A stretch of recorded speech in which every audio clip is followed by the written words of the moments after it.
42 కోట్ల రూపాయలు మేము పెట్టుకుంటామని గుడ్ సెంటిమెంట్. ఇంకా పెరగాలని చెప్పి మేము కోరుకుంటాం అధ్యక్ష. గవర్నమెంట్లో ఎవరన్నా ఉండొచ్చు అధ్యక్ష. రాష్ట్రం బాగుండాలని కోరుకునేటటువంటి వ్యక్తుల్లో ప్రథమ శ్రేణిలో ఉండేటటువంటి వాళ్ళం మనందరం కూడా. కాబట్టి ఒక స్వయంగా ముఖ్యమంత్రి గారు వారొక ఫోర్స్గా ఉండి, ఒక ఇంపిటస్గా ఉండి, ఒక చోదక శక్తిగా ఉండి రాష్ట్రాన్ని డెవలప్ చేయాల్సిన వాళ్ళు పదే పదే ఇట్లా మాట్లాడడం నిజంగా దారుణం అధ్యక్ష. అదేవిధంగా అధ్యక్ష, అప్పుల విషయంలో ఇట్లా పదే పదే అబద్ధాలు చెప్తే నిజంగా ముఖ్యమంత్రి గారికి ఇవాళ రేపు గిన్నిస్ రికార్డు కూడా ఇచ్చినట్టు ఉన్నారు అధ్యక్ష. ఎందుకంటే చెప్పిన అబద్ధమే మళ్ళా చెప్తున్నారు. అయితే ఇవాళ మీ ద్వారా నేను ఒక రిక్వెస్ట్ చేస్తూ ఉన్నాను అధ్యక్ష. ఇప్పుడు నేను ఇచ్చినటువంటి డేటా అంతా కూడా నేను కంప్లీట్గా బడ్జెట్ డాక్యుమెంట్స్లోనే ఇచ్చాను కాబట్టి, ఇది ప్రభుత్వం ఇచ్చినటువంటి డాక్యుమెంట్ అని మేము బలంగా నమ్ముతున్నాం కాబట్టి, ప్రభుత్వం బ్లాక్ అండ్ వైట్లో ఇచ్చినటువంటి డాక్యుమెంట్కి శాంక్టిటీ ఉంటుంది కాబట్టి ఇప్పుడు కన్నా ముఖ్యమంత్రి కానీ మంత్రులు కానీ దయచేసి ఈ భాష బానుకోవాలి అధ్యక్ష. లేకపోతే 27వ తారీఖు నాడు మాత్రం ఖచ్చితంగా మేము ప్రివిలేజ్ మోషన్ మూవ్ చేస్తాం అధ్యక్ష ఈ ప్రభుత్వం మీద. ఎందుకంటే ఒకవేళ ఈ బడ్జెట్లో మీరు చెప్పినటువంటి లెక్కలు తప్పైతే మీరు ఈ హౌస్ను తప్పుదోవ పట్టిస్తున్నట్టు, లేదు ఈ అప్పులు తప్పని మీరు చెప్తున్నట్టయితే ప్రజల్ని తప్పుదోవ పట్టిస్తున్నట్టు అధ్యక్ష. ఇది కరెక్ట్ కాదు అధ్యక్ష. ప్రజాస్వామ్యంలో ఓవరాల్గా సెంటిమెంట్ ఆఫ్ ద స్టేట్కి దెబ్బ పడుతుంది కాబట్టి ఇవాళ మేము డిమాండ్ చేస్తూ ఉన్నాం అధ్యక్ష. మీరు ఇంకా అబద్ధాలు చెప్పడం దయచేసి మానేయాలి.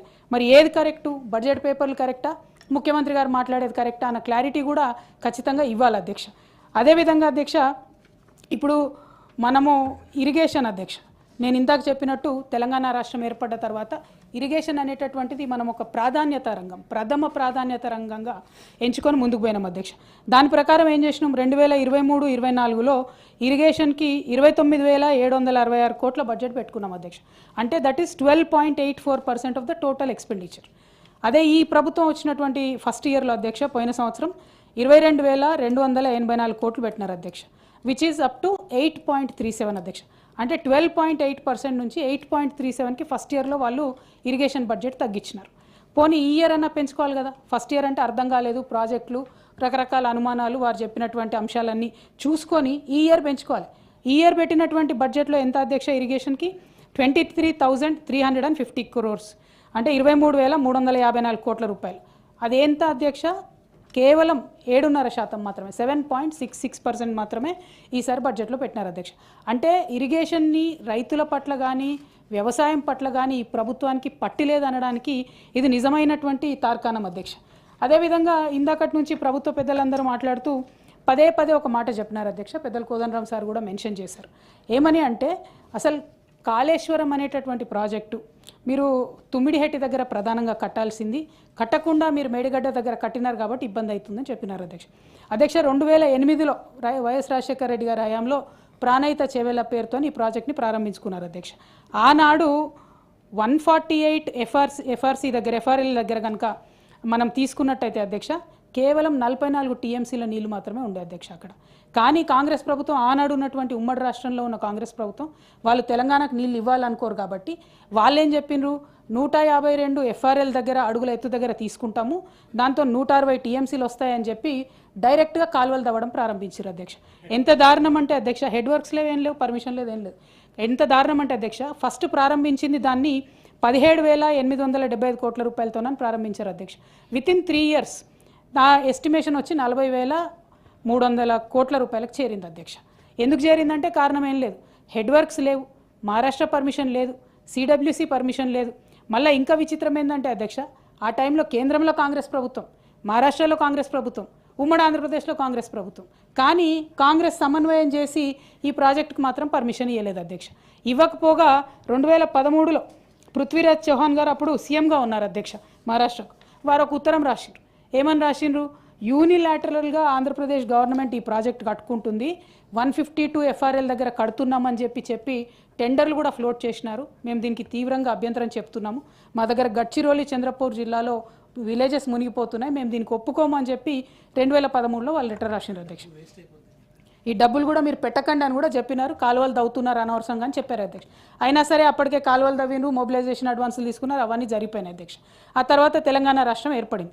ఏర్పడ్డ తర్వాత 2015లో అధ్యక్ష వ్యాప్కోస్ వాళ్ళతోని కేసీఆర్ గారు తుమ్మిడిహెట్టి దగ్గర సర్వే చేయించినారు అధ్యక్ష.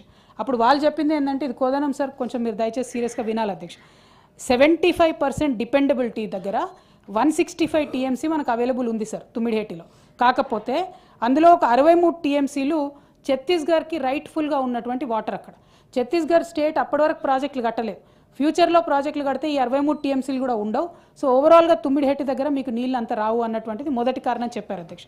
రెండో కారణం ఏంటంటే వ్యాప్కోస్ వాళ్ళు చెప్పింది 40 డిగ్రీల కోణంలో అక్కడ గోదావరి వంపు తిరుగుతుంది అధ్యక్ష తుమ్మిడిహెట్టి దగ్గర. సో మీరు అక్కడ ఏదైనా ప్రాజెక్ట్ కట్టాలంటే సాంకేతికంగా ఆ 40 డిగ్రీల కోణంలో తిరిగిన నది వద్ద కట్టడం అన్నది ఇబ్బంది అవుతుంది, అట్లా కట్టడం కుదరదు, దానికి మీరు ఆల్టర్నేటివ్ చూసుకోండి అని వాళ్ళు ఇంకొక రికమెండేషన్ ఇచ్చినారు అధ్యక్ష. మూడోది అధ్యక్ష, పెద్దలు మాట్లాడుతూ కోదనం సార్ ఏమన్నారంటే తుమ్మిడిహెట్టి ఎందుకు కోరుకుంటున్నాం మేమంటే గ్రావిటీతోని వాటర్ వస్తాయి, లిఫ్ట్ అవసరం లేదు అన్నారు అధ్యక్ష. అయితే ఈ విషయం మీద కూడా సీరియస్గా అప్పుడు సర్వే జరిగితే తుమ్మిడిహెట్టి నుండి మైలారం వరకు గ్రావిటీతోనే వాటర్ వస్తాయి అధ్యక్ష. కానీ మైలారం నుంచి ఎల్లంపల్లికి పంప్ చేయాలంటే ఖచ్చితంగా లిఫ్ట్ కావాల్సిందే అధ్యక్ష. అది ఇప్పుడు మేము చెప్పేది కాదు, ఆనాడు కాంగ్రెస్ పార్టీ ఇచ్చినటువంటి పవర్ పాయింట్ ప్రజెంటేషన్లో కూడా చెప్పారు. అయితే అక్కడ ప్రాబ్లం ఏంటి సార్ అంటే మైలారం తర్వాత ఇమీడియట్గా మనకు సింగరేణి కాలరీస్ ఉంటాయి అధ్యక్ష, జైపూర్ ఓపెన్ కాస్ట్ మైన్లు ఉంటాయి. ఇప్పుడు ఎక్కడైతే మనం పెద్ద ఎలక్ట్రిసిటీ ప్రాజెక్ట్ కూడా కడతా ఉన్నాం, ఎలక్ట్రిక్ జనరేషన్ ప్రాజెక్టు, అక్కడ వాళ్ళు ఎన్ఓసి ఇవ్వలేదు అధ్యక్ష. ఆనాడు వాళ్ళు సింగరేణి వాళ్ళు ఏం చెప్తారంటే ఇక్కడ మా ఓపెన్ కాస్ట్ మైన్లు ఉన్నాయి, మేము ఎన్ఓసి ఇవ్వమని చెప్పారు. ఈ 3 కారణాలను చూసుకొని రిజెక్ట్ చేసింది అధ్యక్ష ఇన్కేస్ సింగరేణి ఆ రోజు. ఈ 3 కారణాలతోని కేసీఆర్ గారు సర్వే చేయించి మరి ఇంకేది పాయింట్ ఉంది అని అంటే 160 టీఎంసీలతోని మేడిగడ్డ దగ్గర మాకు అవైలబిలిటీ ఉంది అని చెప్పి చెప్తారనమాట. సో దీనికి సరే మహారాష్ట్ర అదే చెప్తుంది, మునిగిపోతుంటే అక్కడ అభయారణ్యం కూడా ఉంది, చాప్రాల అభయారణ్యం కూడా అని చెప్తుంది. కాబట్టి ఇవి 3 ప్రధానమైన కారణాలు సార్. గోదావరి నది వంపు తిరిగి ఉండడము, అక్కడ గ్రావిటీతో కేవలం మీరు మైలారం దాకానే పంపు చేసుకోగలగడము, అట్లానే వాటర్ డిపెండబిలిటీ అన్నది మనకు లేకపోవడం సార్. సో దీనివల్ల తుమ్మిడిహెట్టిని తీసుకొని మనం బ్యారేజ్ మేడిగడ్డకు షిఫ్ట్ చేసుకున్నాం సార్. మేడిగడ్డ దగ్గర కూడా దయచేసి పెద్దలందరూ ఎందుకు కాస్ట్ పెరిగింది, కాళేశ్వరం ఎందుకు కాస్ట్ పెరిగింది అంటారు అధ్యక్ష. ఆనాడు ఉమ్మడి ఆంధ్రప్రదేశ్లో ప్రాణహిత చేవెళ్ళ అంబేద్కర్ ప్రాణహిత చేవెళ్ళ ప్రాజెక్టు 160 టీఎంసీలతో కడితే రిజర్వాయర్ కెపాసిటీ ఎంత అధ్యక్ష? ఓన్లీ 16.43, 16 టీఎంసీలకు మాత్రమే రిజర్వాయర్ కెపాసిటీ ఉంది. కానీ కాళేశ్వరంలో మనం చేసింది ఏంది అధ్యక్ష? 141 టీఎంసీ కెపాసిటీ ఉన్న రిజర్వాయర్లు కట్టుకున్నాం మనం. అంటే రైతు మొగులకు ముఖం పెట్టి చూడకుండా కాళేశ్వరంలో మన తెలంగాణ నెత్తి మీద నీటి కుండలాగా పెట్టుకున్నాం సార్. మనం 141 టీఎంసీ వాటరు మనం నిల్వ చేసుకున్నాం. దాంతోపాటు మన ఆ రోజు అంబిషన్ ఏంది సార్ కాళేశ్వరం కట్టడానికి అంటే 19.5 లక్షలకు 19.60 అధ్యక్ష 19,60,000 ఎకరాలకు సాగునీరు ఇవ్వాలి. హైదరాబాద్ మహానగరానికి తాగునీరుతో పాటు ఆ దారిలో వస్తుంటే తొవ్వంట వేలాది గ్రామాలు ఉంటాయి అధ్యక్ష. ప్రతి గ్రామంలో చెరువులు నింపాలి, మంచినీటికి కూడా నీళ్ళు ఇవ్వాలి. అట్లనే పరిశ్రమలకు అందులో పెట్టుకున్నాం అధ్యక్ష, మంచినీళ్ళకి పెట్టుకున్నాం. ఇవన్నిటి కోసమని కాళేశ్వరం ఒక ఎస్టిమేట్స్ పెంచుకొని కాళేశ్వరం అనేది మన తెలంగాణ మొత్తానికి కూడా ఒక వరప్రదాయంగా ఉండాలని కట్టుకున్నాం తప్పితే ఏదో కేసీఆర్ గారే ఇందాక మహేష్ గౌడ్ గారు అన్నారన్న మీరు లేనప్పుడు కేసీఆర్ గారే ఇంజనీరు, కేసీఆర్ గారే ఇది అని అంటే కేసీఆర్ గారు ఒక స్వాప్నికుడు అధ్యక్ష. వారు ఒక దక్షత ఉన్న నాయకుడు, దూరదృష్టి ఉన్న నాయకుడు. వారు కోరుకున్నది ఏంటి? తరతరాలు తెలంగాణ బాగుండాలని కోరుకున్నారు. కోరుకొని వ్యాప్కోస్ని రిపీటెడ్గా సర్వే చేయించినారు. మేమేదో 2014 వస్తే 2014లో కట్టలేదు అధ్యక్ష కాళేశ్వరం. 15లో రిపోర్ట్స్ వచ్చిన తర్వాత డెసిషన్ తీసుకొని ముందుకు పోయిన తప్పితే వెంటనే కట్టలేదు. కాబట్టి కాళేశ్వరం ఏదో కేసీఆర్ ఇంటి కోసం కట్టుకున్నట్టుగా మాట్లాడుతున్నటువంటి కాంగ్రెస్ నాయకులు దయచేసి అట్లాంటి మాటలు మాట్లాడకుండా ఉండాలని చెప్పి కోరుతా ఉన్నాం అధ్యక్ష. మరి అధ్యక్ష ఇప్పుడు ఈ ప్రభుత్వం ఇరిగేషన్కి పెట్టినటువంటి బడ్జెట్ తగ్గించుకుంటూ వస్తుంది అధ్యక్ష. ఒక పక్క ఇరిగేషన్ బడ్జెట్ తగ్గించుకుంటూ ఇంకోటి ఏం చేస్తున్నారు అధ్యక్ష? Out right mismanagement of projects. Example చెప్తా అధ్యక్ష, మీ జిల్లాలోనే గంధమల్లానో ప్రాజెక్ట్ ఉంటుంది అధ్యక్ష. దాన్ని మనం అప్పుడు 9 టీఎంసీలతో ప్లాన్ చేసినాం అధ్యక్ష. ఆ తర్వాత ఏమైంది, అక్కడ ఉన్న గ్రామాల్లో కొంత వ్యతిరేకత వచ్చింది. ప్లస్ ఆల్రెడీ మనకు కాళేశ్వరం నుంచి మల్లన్న సాగర్ నుంచి గంధమల్ల చెరువుకు కూడా నీళ్ళు ఇచ్చుకునే పరిస్థితి ఉండే మనకు. అందుకని గంధమల్ల కొంచెం మనం ఆపి పెట్టినాం, ఇంత వ్యతిరేకత వస్తుంది ప్రజలకు. ఇప్పుడు ఈ ప్రభుత్వం ఏం చేస్తుంది అధ్యక్ష అంటే వీళ్ళ కరప్షను, వీళ్ళ మిస్మేనేజ్మెంట్ నేను ఎక్స్పోజ్ చేయాలి ప్రజలకు అని చెప్తా ఉన్నా అధ్యక్ష. 9 టీఎంసీ నుండి 1.5 టీఎంసీకి తగ్గించినారు. ఓకే, 1.5 టీఎంసీకి తగ్గించినప్పుడు పాత ఎస్ఎస్ఆర్ రేట్స్ ఇస్తే ఇది 400 crores అయిపోతుంది అధ్యక్ష ప్రాజెక్ట్. కానీ దీనికి కొత్త ఎస్ఎస్ఆర్ రేట్స్ ఇచ్చి 1000 crores ప్రాజెక్ట్ని తీసుకొచ్చినారు అధ్యక్ష. 1000 crores నువ్వు కొత్త ఎస్ఎస్ఆర్ ఇచ్చినప్పుడు కొత్తగా టెండర్ పిలవాలి, కానీ కొత్త టెండర్ పిలుస్తలేరు. పాతగా ఉన్నటువంటి కంపెనీకే మళ్ళీ ఇచ్చే ప్రయత్నం. అంటే ఎందుకు ఈ మాట చెప్తా ఉన్నామంటే అధ్యక్ష, మిస్మేనేజ్మెంటు, కరప్షన్ అనేటటువంటిది అన్ఫార్చునేట్లీ అధ్యక్ష కాంగ్రెస్ పార్టీ డిఎన్ఏలో ఒక భాగం. 60 ఏళ్లలో చూసినాం మనం, ఇప్పుడు కూడా అదే కొనసాగిస్తున్నారని చెప్తున్నా అధ్యక్ష. ఎట్ ద సేమ్ టైం అధ్యక్ష గౌరవనీయులు రాష్ట్ర ముఖ్యమంత్రి గారు నిలబడి ఫ్లోర్ ఆఫ్ ది హౌస్ మేమందరం ఫోర్స్ చేసిన తర్వాత, బయట ఎక్స్పోజ్ చేసిన తర్వాత ఈ సంవత్సర కాలంలో కేసీఆర్ గారు 10 ఏళ్ల కాలంలో 4.22 లక్షల కోట్ల అప్పు చేస్తే మీరు ఒకటే ఒక సంవత్సరంలో 1,50,000 కోట్లు అప్పు చేసినారని ఆర్బీఐ పేపర్లు బయటపెట్టిన తర్వాత వారు అసెంబ్లీలో ఒప్పుకున్నారు అధ్యక్ష. మొన్న ఏమన్నారు, 1,58,000 కోట్ల అప్పు నేను తీసుకొచ్చానని చెప్పి ఒప్పుకున్నారు అధ్యక్ష. దాంతోపాటు అధ్యక్ష మనకు ప్రభుత్వం చెప్పనిది, ఇది చాలా ముఖ్యమైనది అధ్యక్ష. ఎందుకంటే సింగరేణి మనకు చాలా 40,000 మందికి ఉద్యోగాలు ఇస్తుంది అధ్యక్ష. మన రాష్ట్ర ఆర్థిక శక్తికి కూడా చాలా తోడ్పాటునిస్తుంది. ఈ సింగరేణి సంస్థకి ఈ ఒక్క సంవత్సర కాలంలో అధ్యక్ష 15 నెలల్లో ఈ ప్రభుత్వం అప్పుబడ్డది ఎంత అంటే 39,000 కోట్లు. బొగ్గుకు డబ్బులు కట్టలే అధ్యక్ష, ట్రాన్స్పోర్ట్కి డబ్బులు కట్టలే. సింగరేణి సంస్థకు 30,000 కోట్ల రూపాయలు ఈ ప్రభుత్వం ఇవ్వాలి అధ్యక్ష. అది ఇవ్వడం పక్కన పెడితే నేను కరప్షన్కి ఇంకొక ఎగ్జాంపుల్ చెప్తా అధ్యక్ష. కేసీఆర్ గారు అంటే 2023లో ప్రభుత్వం మారేటటువంటి సమయానికి ఇదే ఇప్పుడు నేను చెప్పినటువంటి జైపూర్లో 3rd ఫేజ్లో 800 మెగావాట్లకు అని చెప్పి ఒక థర్మల్ పవర్ ప్లాంట్కి 3rd ఫేజ్ పిలిచినాం అధ్యక్ష. అప్పుడు BHELకే కేసీఆర్ గారు ఇచ్చినారు. థర్మల్ పవర్ ప్లాంట్స్ ఎప్పుడు కూడా ప్రైవేట్ వ్యక్తులకు ఇవ్వలేదు అధ్యక్ష. ఆనాడు ఉన్నటువంటి ఎస్టిమేట్ ఎంత అంటే అధ్యక్ష 5,800 కోట్ల నుంచి 6,000 కోట్ల రూపాయల్లో సప్లై ఆఫ్ పవరు, ఎరెక్షను, కమిషనింగు, O&M కూడా మొత్తం ఆపరేషన్స్ అండ్ మెయింటెనెన్స్ కూడా కలిపి 5,800 to 600 crores అని చెప్పి ఎస్టిమేట్స్ ఇచ్చినాం అధ్యక్ష. ఈ ప్రభుత్వం వచ్చినాక అధ్యక్ష జస్ట్ వితిన్ 12 months ఓన్లీ 12 నెలల్లో ఆ ఎస్టిమేట్ ఎంతకు మారింది అధ్యక్ష 9,500 కోట్లకి. అంటే 5,800 కోట్ల నుంచి 12 నెలల్లో ఏమి చేయకుండా ఎటువంటి పరిస్థితులు మారకుండా 9,500 కోట్ల రూపాయలకు ఎస్టిమేట్ మారింది అధ్యక్ష. దీనికి లెటర్ ఆఫ్ యాక్సెప్టెన్స్ కూడా ఇచ్చారు అధ్యక్ష. అసలు ఏ బేసిస్ మీద మారుతుంది అధ్యక్ష? సింగరేణి బతుకుతుందా అధ్యక్ష ఇట్లా చేస్తే? లిటరలీ డబుల్ తీసుకుంటే కరప్షన్ ఇది ఎట్లా బతుకుతుంది అధ్యక్ష?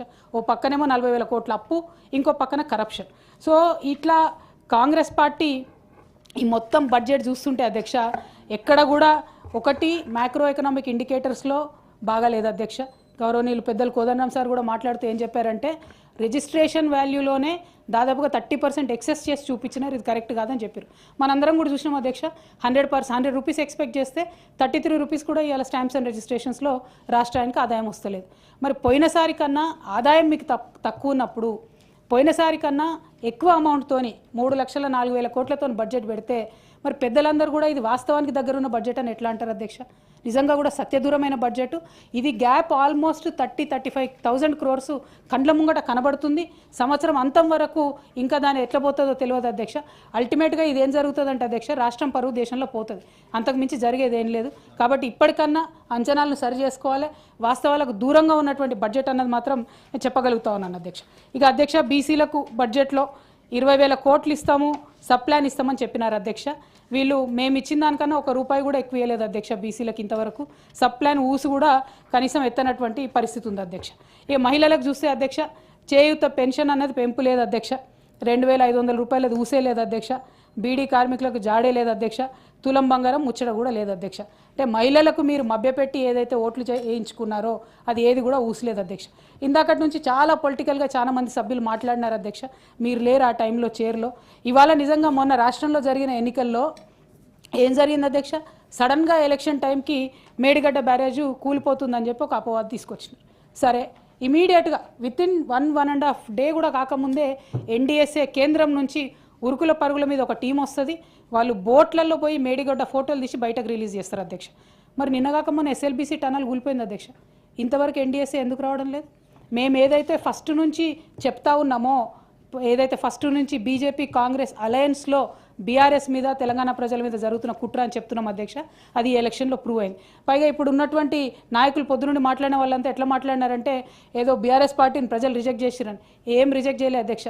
420 హామీలు ఇచ్చి గాంధీ ఫ్యామిలీని ముందట పెట్టి గ్యారంటీల సంతకాలు పెట్టి పేపర్లో ఫ్రంట్ పేజ్లు యాడ్ వేసి గజకర్ణ గోకర్ణ టక్కుటమార విద్యలని చూపిస్తే అధ్యక్ష మాకన్నా వాళ్ళకు వచ్చిన ఓటు అధ్యక్ష 1% ఓటు ఎక్కువ వచ్చింది. మేము 39 మంది శాసనసభ్యులను గెలిచినాం అధ్యక్ష. ప్రజలేం మమ్మల్ని రిజెక్ట్ చేయలే. ప్రజలు ఈక్వల్ ఆపర్చునిటీ ఇచ్చిన అందులో 1% ఎక్కువ వాళ్ళకు వచ్చింది కాబట్టి ఇవాళ వాళ్ళు ప్రభుత్వంలో ఉన్నారు తప్పితే ఇంకోటి లేదని ఈ సందర్భంగా తెలియజేస్తా ఉన్నాం అధ్యక్ష. అట్లనే యూత్ అండ్ స్టూడెంట్స్కి సంబంధించి అధ్యక్ష జాబ్ క్యాలెండర్ అన్నారు, ఇంతవరకు అయితే ఇస్తలేరు అధ్యక్ష. 2 లక్షల ఉద్యోగాలు సంవత్సరానికి ఇస్తామన్నారు అధ్యక్ష. ఇప్పుడు ఇక్కడ ముఖ్యమంత్రి గారి బడేబాయ్ ఎవరైతే ఉన్నారో 2 కోట్ల ఉద్యోగాలు ఇస్తామన్నారు సంవత్సరానికి. ఆయన ఇస్తలేరు. ఇక్కడ ఈయన 2 లక్షలు అన్నారు, అది ఇస్తలేరు.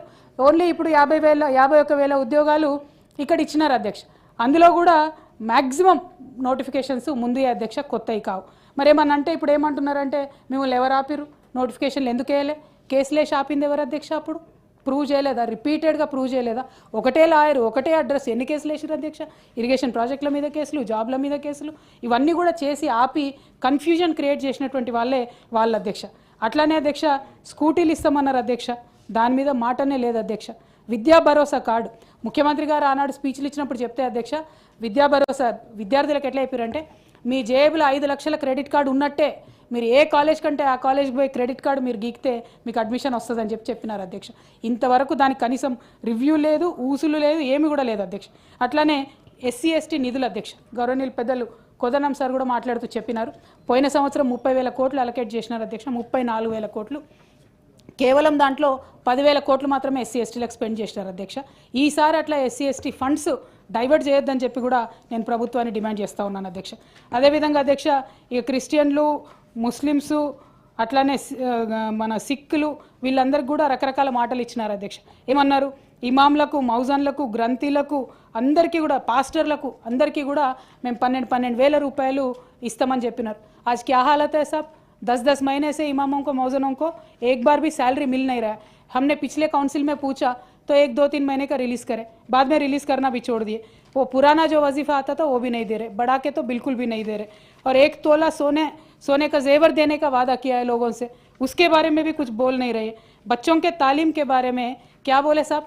इंटरमीडिएट जो पास हो जाते उनके पास 15,000 देते, डिग्री जो पास हो जाते उनको 25,000 देते, पीजी जो पास कर लेते उनको 50,000 देते. कुछ भी नहीं दे रहे साहब. इस बार माइनॉरिटी का बजट 4,000 करोड़ देना था, इस बार भी उन्होंने 305,000 करोड़ ही दिया है.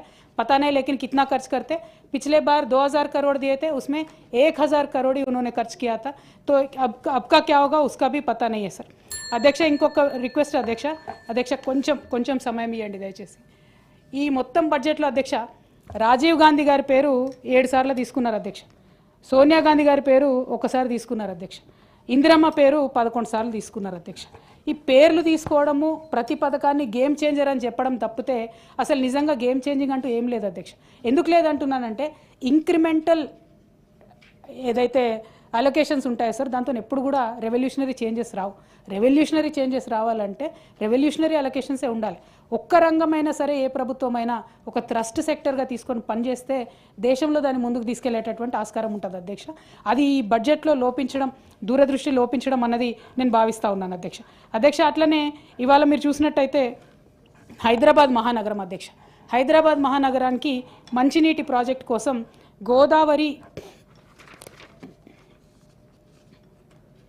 Godavari drinking water supply project phase 2 and 3 అని తీసుకుంటున్నారు అధ్యక్ష. అంతకుముందు మిషన్ భగీరథ అని చెప్పి మనం రాష్ట్రంలో కట్టుకుంటే అధ్యక్ష, అందులో ఒక్క రూపాయి కూడా ప్రైవేట్ భాగస్వామ్యం లేదు అధ్యక్ష, మొత్తం కూడా ప్రభుత్వం డబ్బులే. ఇప్పుడు ఈ హైదరాబాద్ ఫేజ్ 2-3 ప్రాజెక్టులో ఈ ప్రభుత్వం ఏం చెప్తుంది అధ్యక్ష, 60% ప్రైవేట్ వాళ్ళ పార్ట్నర్షిప్ ఉంటుంది, 40% గవర్నమెంట్ ప్రాజెక్ట్ ఉంటుంది. దీన్ని హైబ్రిడ్ యాన్యుటీ మోడ్లో తీసుకుంటున్నారు అధ్యక్ష. దీనికోసం 7,360 కోట్లు ఖర్చు పెడుతున్నారు. దీన్ని 2 ప్యాకేజీలుగా చేస్తున్నారు అధ్యక్ష. అయితే ఈ ప్యాకేజీలు ఎవరికి పోతే మనకు తెలుసు అధ్యక్ష. ఈ ప్రభుత్వానికి ధైర్యం లేదు, మళ్ళీ అటు ఇటు పోయి మెగాకే ఇస్తారు. ఒక ఆంధ్రోలకు, మన తెలంగాణలోకి కానీ ప్రామిస్ చేసినట్టుగా బీసీలకు 42% కానీ ఇచ్చే ఆస్కారం లేదు అధ్యక్ష. అయితే అది పక్కన పెడితే అధ్యక్ష, ఇంకా ఘోరం ఏంటంటే, ఈ ఏదైతే సంస్థ 60% ఇన్వెస్ట్ చేస్తుందో ఆ డబ్బులు, ఇది మీరు వినాలి అధ్యక్ష దయచేసి, ప్రాజెక్ట్ నిర్మాణం పూర్తి చేసి కమర్షియల్ ఆపరేషన్ ప్రారంభమైన తేదీ ఏదైతే ఉంటుందో, అంటే డేట్ ఆఫ్ కమిషన్ ఏదైతే ఉంటుందో, అప్పటి నుంచి 180 రోజుల తర్వాత 15 రోజుల్లోపు వర్క్ ఏజెన్సీకి మొదటి ఇన్స్టాల్మెంట్ చెల్లిస్తారు. అంటే 120 మంత్లీ ఇన్స్టాల్మెంట్స్, అంటే 10 సంవత్సరాల పాటు హైదరాబాద్ మహానగరానికి మంచినీళ్ళు తేవడానికి ప్రభుత్వం 10.33% వడ్డీతో కలిపి ఒక ప్రైవేట్ ఏజెన్సీకి చెల్లిస్తుంది అధ్యక్ష. Where is the spirit of mission Bhagiratha అధ్యక్ష? మిషన్ భగీరథతో మేము కనెక్ట్ చేయలేదు వాటరు, ఆ ఊర్లు ఇవ్వలేదు, ఈ ఊర్లు ఇవ్వలేదు అన్నారు. ఎక్కడన్నా 1% అన్న ప్రైవేట్ ప్రాపర్టీ తీసుకున్నాం అధ్యక్ష. మమ్మల్ని మొన్న ముఖ్యమంత్రి గారు నిన్న సాయంత్రం సభలో మాట్లాడుకుంటా కూడా, నేను 11%కి వడ్డీలు బీఆర్ఎస్ ప్రభుత్వం తీసుకొస్తే దాన్ని తగ్గించి 4% చేస్తున్నా అన్నారు అధ్యక్ష. మరి ఇదేంది అధ్యక్ష? 10.33% 120 నెలలు హైదరాబాదు తాగునీటి వసతిని ఒక ప్రైవేట్ ఏజెన్సీ దగ్గర తాకట్టు పెడతా ఉన్నారు అధ్యక్ష. ఇది కంప్లీట్గా మేము దీన్ని వ్యతిరేకిస్తూ ఉన్నాం అధ్యక్ష. అట్లానే ఇందాక నేను మీకు చెప్పినట్టు సింగరేణిలో ఇచ్చినటువంటి లెటర్ ఆఫ్ యాక్సెప్టెన్స్ ఏదైతే ఉందో అధ్యక్ష, దాన్ని కూడా వెనక్కి తీసుకోవాలని చెప్పి నేను డిమాండ్ చేస్తూ ఉన్నాను అధ్యక్ష. అధ్యక్ష, ఇంకొక విషయం అధ్యక్ష, జనరల్గా చాలా సెంటిమెంటల్గా ముఖ్యమంత్రి గారు నిన్న బయట మాట్లాడినారు అధ్యక్ష. మాట్లాడి కారుణ్య నియామకాలు నేను చేసినాను, ఇంతవరకు కేసీఆర్ ఎవరినైనా మిమ్మల్ని పిలిచి మాట్లాడినరా అన్నారు అధ్యక్ష. అధ్యక్ష, కేసీఆర్ గారు ఆశా వర్కర్లను, అంగన్వాడీ వర్కర్లను, ఆటో డ్రైవర్లను, కార్మిక రంగంలో అనేక మందిని, సింగరేణి కార్మికుల్ని, హోమ్ గార్డ్స్ని, ఈ రాష్ట్రంలో అనాథ పిల్లలు ఉంటే అధ్యక్ష, అంతకుముందు వాళ్ళు ఎవరో చెప్పుకోలేని పరిస్థితి ఉండే, వాళ్ళను 10వ తరగతి అయితే బయటికి దోసే వాళ్ళు అనాథ శరణాలయాల నుంచి, కానీ వాళ్ళని చిల్డ్రన్ ఆఫ్ స్టేట్ కింద గుర్తించి వాళ్ళు 12th చదివినా, ఇంజనీరింగ్ దాకా చదివినా, ఎక్కడి దాకా చదివినా చదివించి సపరేట్ ఆధార్ కార్డు ఇచ్చి బీసీఏ కింద రిజర్వేషన్లు ఇచ్చి ఆ పిల్లలకు ఉద్యోగాలు వచ్చే వరకు ప్రభుత్వం బాధ్యత తీసుకుంది అధ్యక్ష. మానవత్వంలో కేసీఆర్తో రేవంత్ రెడ్డి గారికి పోటీ అయింది అధ్యక్ష. ముఖ్యమంత్రి గారు చాలా చెప్పుకునే ప్రయత్నం చేసినారు అధ్యక్ష, కానీ ఇది చాలా అన్యాయం అధ్యక్ష. అట్లానే అధ్యక్ష, ఒకటే మాట అధ్యక్ష, ఓవరాల్గా అధ్యక్ష, గవర్నమెంట్ బడ్జెట్ అంటే floor house leader, government leader ముఖ్యమంత్రి గారి మీదనే ఫోకస్ ఉంటుంది అధ్యక్ష. వారు అంతకుముందు ఏం చెప్పినారు అధ్యక్ష? కేసీఆర్ గారు ఎన్నడూ కూడా ప్రజల్ని కలుస్తలేను, నేను రోజు కలుస్తా అని చెప్పారు అధ్యక్ష. December 7, 2003లో వీళ్ళు అధికారంలోకి వస్తే అధ్యక్ష, December 8, 2003 ఒకటే ఒక రోజు రేవంత్ రెడ్డి గారు ప్రజావానికి పోయినారు అధ్యక్ష. ఇంతవరకు ప్రజావానికి పోలేదు. అసలు అంటే ఏంది అధ్యక్ష?